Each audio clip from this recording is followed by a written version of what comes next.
రైతన్నలందరికీ నమస్కారం. Save nature. ఇప్పుడు మనకి ఆంధ్రాలో దసరాతోనూ, అలానే తెలంగాణలో బతుకమ్మతోనూ పండగ వాతావరణం ఉంది. ఈ పండగ కాలంలో ఎంతగానో ఉపయోగపడే బంతిపూల సాగు గురించి ఈరోజు మనం తెలుసుకుందాం. 20-25 రోజులు వయసు గల నారును తీసుకొచ్చి ప్రథమ పొలంలో నాటిన వెంటనే మనం శ్రేయాన్ వారి ట్రైజాన్ని కానీ, కార్టెక్స్ని కానీ ఆల్జికాన్ మందుతో పాటు కలుపుకొని మొక్కకు వేసుకోవాలి.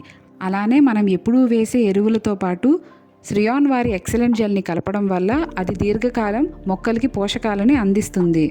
ఇది చేసిన 20 రోజులకు గాను మనం మొదటిసారిగా పించింగ్ చేసుకున్న తర్వాత శ్రేయాన్ వారి పాట్ బి మరియు మ్యాగ్నికాని కలిపి మొక్కపై పిచికారీ చేసుకోవాలి.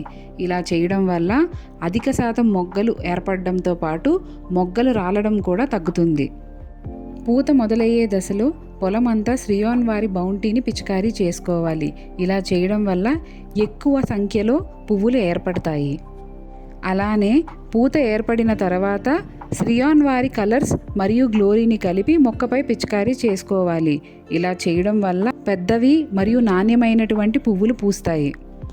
పొలంలో లద్దె పురుగు లేదా తొలుచు పురుగు సమస్య ఉంటే పురుగుల మందుతో పాటుగా శ్రేయాన్ వారి సబ్టిల్ ప్రోని కూడా కలిపి మొక్కపై పిచికారీ చేయాలి.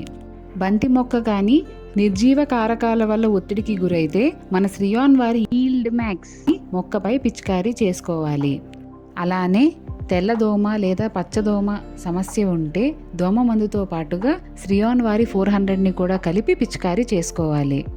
ఇప్పుడు మనం ఖమ్మం జిల్లా కుసుమంచిలో శ్రేయాన్ వారి ఉత్పాదులతో బంతి సాగు చేస్తున్నటువంటి రైతు మాటల్లోనే విందాం. నా పేరు ధారావతి రవి, మా దేవంతండ, కుసుమంచి మండలం, ఖమ్మం జిల్లా. ఈ బంతిపూలు గత 5 సంవత్సరాల నుంచి చేస్తున్నానండి. ఫస్ట్ స్ప్రేగా ఎఫ్డి సబ్టల్ ప్రో, రెండో స్ప్రేగా ఈ ప్రకాశిస్ జినాను. వల్ల గ్రోతింగ్ వచ్చింది, మంచి పూత పిట్ట కూడా బాగానే వస్తుంది. థర్డ్ స్ప్రేలో కొరాజిన్ పాట్ బి 2 స్ప్రే చేసాం. వీటి వల్ల పూత గ్రోతింగ్ మంచి కాపు వచ్చింది. ఇప్పటికి 2 కోతలు కోసాం. పూలు అయితే బాగానే వస్తున్నాయి, మంచి గ్రోతింగ్ కూడా ఉంది. ధన్యవాదాలు.